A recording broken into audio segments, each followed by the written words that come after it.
Thank you, Anna, and hello everyone from wherever you're tuning in today, and to all our panelists for an extremely insightful discussion. It is now with great pleasure that I introduce our next speaker and youth leader, Angelita Bonsilao. Angelita is currently a law student at San Vita University in Manila and is earning her master's in foreign service at the Philippine Women's University School of Diplomacy and International Relations. She is engaged with the German-Philippine Chamber of Commerce on the Technical Vocational Training Project and previously served as an industry engagement officer with the Chamber. She is also involved with the Philippine Embassy in Wellington, New Zealand as a Deputy Youth Engagement Officer, where she is responsible for organizing multi-stakeholder forums. During the Youth Leadership Program, Angelita developed a policy paper on the existing policies of technical vocational training in the Philippines. Let's turn it over to Angelita to hear more about her research and activities during the course of the program. Okay, thanks, Layla, for that introduction. Good afternoon, or good morning, or good evening to wherever country you are right now. So I'm Angelita Bonsilao. But before I start my presentation, I would like to make a disclaimer first about this paper that we have conducted. So the disclaimer is just basically that the paper does not present the view of the respondents that are part rather of this policy paper, and this respondents are the German-Philippine Chamber of Commerce, the Philippine Chamber of Commerce of Industry, One TVET Philippines, the government agency of Department of Labor, and of course, TESDA. This paper also does not present the views of our partners, which is CIPE, Philippine Embassy of Wellington, New Zealand, and of course the Diplomatic League, which is the youth platform of the DFA, Wellington, New Zealand, in the Philippines. So yeah, but before I start another one, the presentation rather, I want you to remember the phrase that I'll be stating, and that phrase is that the youth is the future of the country. So I just want you to put that in your mind, and I'll tell you later why I want you to remember that. So that quote was actually from the national hero of the Philippines, which is Dr. Jose Rizal. So he stated that the youth is the future of the country. So, okay, let's go into the presentation. So the title of the presentation is basically the paper. So in this presentation, I will give you a background of what is TVET, or Technical Vocational Education and Training. And I will show you what is the TVET system, or the context of the TVET system in the Philippines. I will also show you the project overview of our paper. And of course, I'll discuss with you the results and the different discussion. And lastly, of course, I will explain to you the policy recommendation that we have. So TVET, or Technical Vocational Education and Training, is not actually a new concept. I mean, for sure you guys are familiar with TVET. It is implemented with other countries, and even other countries have laws regarding TVET. For example of that is the Philippines. So TVET is actually defined by the UNESCO as an education or training process where it involves, in addition to general education, the study of technologies and related science and the acquisition of practical skills relating to occupation of various sectors of economic and social life. Compromises of two approaches. First is the formal, which is organized program as part of the school system, meaning that each program has different curriculum, or has a fit curriculum for that specific program. Second is the non-formal, which is organized outside of the school system. Some countries refer it as on-the-job. The others, I'm not familiar, but I think it is OJT. Next slide. Okay. So the United Nations, I'm sure that you guys are familiar with the Sustainable Development Goals, which is the goals that we have to achieve by 2030. So technical vocational education is, we think, the researcher, is specifically related to Sustainable Development Goals number 4, which is quality of education. United Nations sets two targets for this one. First is that by 2030, ensure that equal access for all women and men to affordable and quality technical vocational, including the university. Second target is that by 2030, there is a substantial increase in the number of youth and adults who have relevant skills, including technical vocational skills for employment, decent job, and entrepreneurship. Now we go to the 4IR. So I'm not sure if you are familiar with the 4IR, but let me give you a background. 4IR is currently the new trend in terms of the labor market. It is by the artificial intelligence. So currently, with the emergence of the COVID-19 pandemic, we have seen the world of academic learning turned upside down. Like, for example, in our university, since I'm taking law school, we are forced to do online classes and not go to school. Second is that it forces people to adopt modalities that we have not been considered efficient for the past years. These are by conducting Zoom meetings, not going physically to those meetings. Third is that the education sector can introduce those modalities, like what we have been doing with our university, in simulation and modeling the augment of human skills with the artificial intelligence, data analytics, algorithm, and ultimately reducing effort of time-consuming and complete tasks.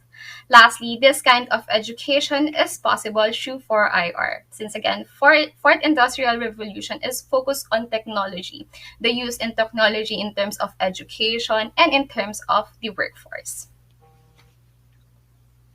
Now, let me give you a context of TVET in the Philippines. So as you can see here, in the data provided, you will be able to see that there are more men in the field of technical vocational education and training here in the Philippines. It's not a problem actually, but rather we want to encourage more women to be in that field also, because of course, again, by attaining the goal 2030, which is an equal opportunity for both men and women, specifically for the youth. And then the second table, you will be able to see the data from 2014 and 2016. So as you will be able to see, the enrollment keeps increasing rather. But if you compare it with the 2016, you will be able to see that there are the more people enrolled, but there are few that graduates. So, okay, next slide. So why is that the reason for this one? So the TVET government, the TVET problems in the Philippines, the government identified that there are three problems. First is that the 4IR revolution. Second is the demand in the industry. Third is the Filipino people are being left behind. Now, if you will be able to notice, the government only identified three problems. But if we triangulate it in the research conducted by UNESCO in 2010 rather, they were able to identify five problems. First is the poor coordination. Second is the lack of alignment between the government and the different sector. Third is the lack of funding. Fourth is the lack of compensation. And fifth rather is being regarded as a second-class education. Now, remember that I told you before I start the presentation that remember that the phrase that the youth is the future of the country, specifically in the Philippines. Now, you will not be able to really accomplish those kinds of mindsets simply because in the Philippine culture, the youth are encouraged to rather take the path of being a lawyer, of being a doctor, or being an engineer in those kinds of field, and not in technical vocational education, mainly because they think that you are a second class. You have second class education and you're not intelligent enough. Now, this is the reason why I wanted to become a lawyer in the first place. And this is also the reason why I pushed for this project. Simply because I wanted everyone, especially the youth, to have a good education, for them to have an accessible education that in the future, once they put themselves in the corporate world or in the real world, they will be able to adopt. Okay, So now for our project. So this paper is entitled Engagement of Multi-Stakeholders in TVET Sector Policy, Analysis, and Recommendation. So this paper is intended to serve as a reference, supposed to the primary to basically encourage the academe, the government sector, and of course the industry to further increase the engagement in TVET. So specifically, the objective of this paper is a codification of existing policy, identifying a clear pathway forward in terms of upskilling and right skilling the TVET sector or the TVET students here in the Philippines, specifically the youth. And lastly, is to develop a policy recommendation that will be able to be adopted by the government and by everyone, including the different sector in the Philippines that promotes TVET. Okay, so this is our research outline, which I highly encourage that you visit the different booth or the different corners of the youth leadership. So once you visit our booth or our corner, you will be able to see our research paper, which is composed of the different outlines. So basically, in the introduction, we just give a brief introduction of what is TVET, the concept of TVET, how is it in the Philippines. And then in chapter 2, which is the related literature, we basically discuss what is TVET in terms of global perspective, what is TVET in terms of ASEAN, and what is TVET when it comes to the Philippines. What are the plans of the government? And of course, for our chapter 3, we are basically using the risk assessment analysis or RIA in order to gather and in order to process the different information that we have gathered for this policy paper. So in chapter 4, we were able to discuss the results and our findings. And lastly, in chapter 5, we were able to really end the different policy paper, and we were able to actually create a plan of what we want to implement and what are the current guidelines that we want to impose in our government and in terms of the vet sector. Okay, so here is our conceptual framework. So again, our conceptual framework is based on the risk impact analysis.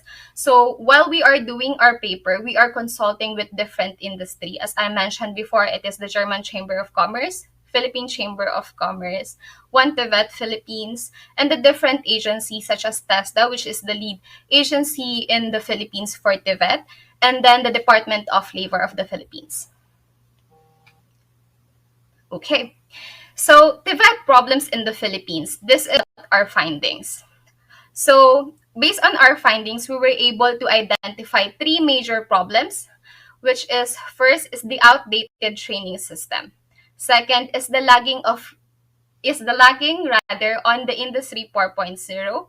And third is the limited government action industry coordination and cooperation. Now, if you will be able to remember the slides on the research of UNESCO, it is almost the same.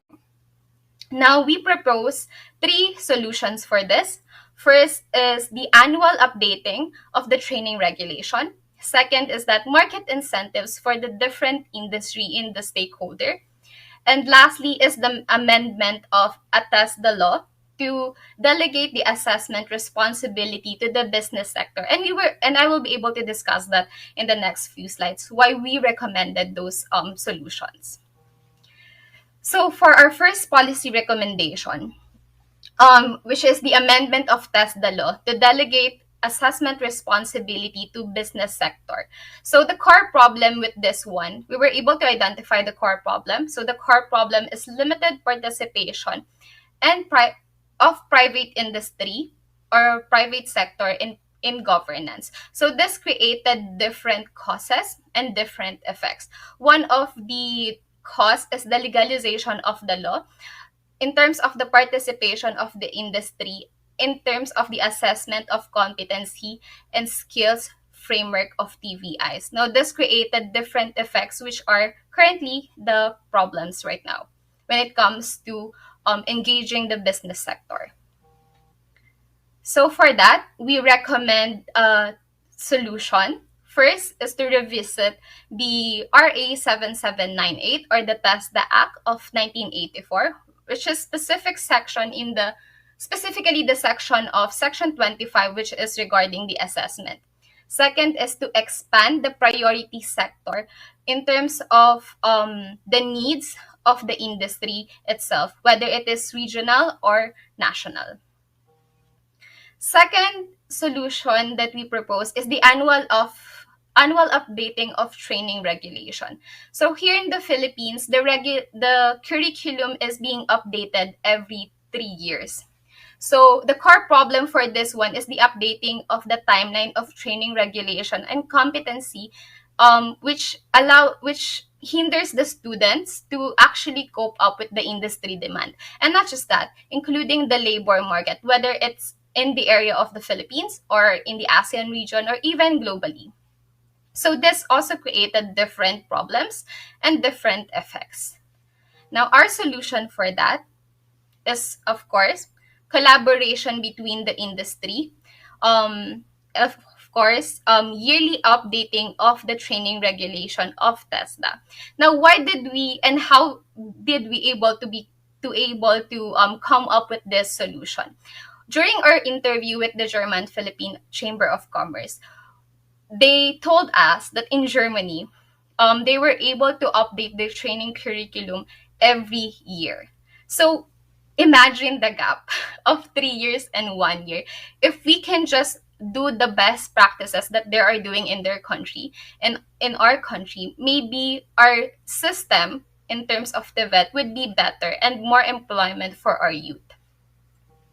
Second is that third solution rather is the market incentives for the industry stakeholder. Now, the core problem for this one is that the TVET industry stakeholder are not incentivized to do the business in the Philippines. Now, meaning we discourage them. We were not able to give them more benefits to do business here in the Philippines and to actually hire our youth. So what we give as a solution is to basically promote a market incentive for those businesses and encourage them to come here in the Philippines and hire our youth. Now, one good practice is that the one TVET, one of our respondents, which is a technical vocational institute, what they do is that they train the employees of that certain companies in exchange for the youth students that they have to be able to use those machineries or updated machineries that those company have. So it's an exchange between the TVIs, or the Technical Vocational Institute, and the private sector itself. So in that way, the youth will be able to cope up with the fourth IR, and they will be able to upgrade their skills with the current demand of the market. So our solution for this is to apply the PET and the DET system. Now, if you're not familiar with PET or DET system, they stands for PET, it stands for pre-employment training. And DET stands for Dual Education Training System. Now, the PET is actually a concept of, I believe, Singapore. Now, it is the PCCI, one of our respondents, which is the lead agency for this one, are trying to implement PET system in the Philippines so that the youth who are actually the beneficiaries of the different TVIs can be upgraded when in terms of skills. And next is that industry and students tenure bond, meaning that once the student is doing their OJT or training in that certain company, that company will automatically employ that student after specific training. And lastly is the updating of equipment and technology. Now, we suggest here to apply the suggested practice of one TVET. Now, for our policy recommendation. So in the first part, you will be noticing that we provided 3 solutions or 3 options. So what our policy recommendation is to actually combine all of those options to provide better opportunity in the future for the youth of the VET system here in the Philippines. So we also created an implementation strategy, which has four phases. So first, of course, you will be able to see there the revisit of the law, creating incentives for the creating incentives for the market, and of course, the different activities such as the implementation of PET and DET system here in the Philippines. So, yeah, that's my presentation. But before I end, I would like to acknowledge my team who are currently here also. And of course, the team of Leila and Ritika and to CIPE and Mr. Ryan Evangelista of CIPE Manila. Thank you. Thank you so much, Angelita, for a very insightful presentation.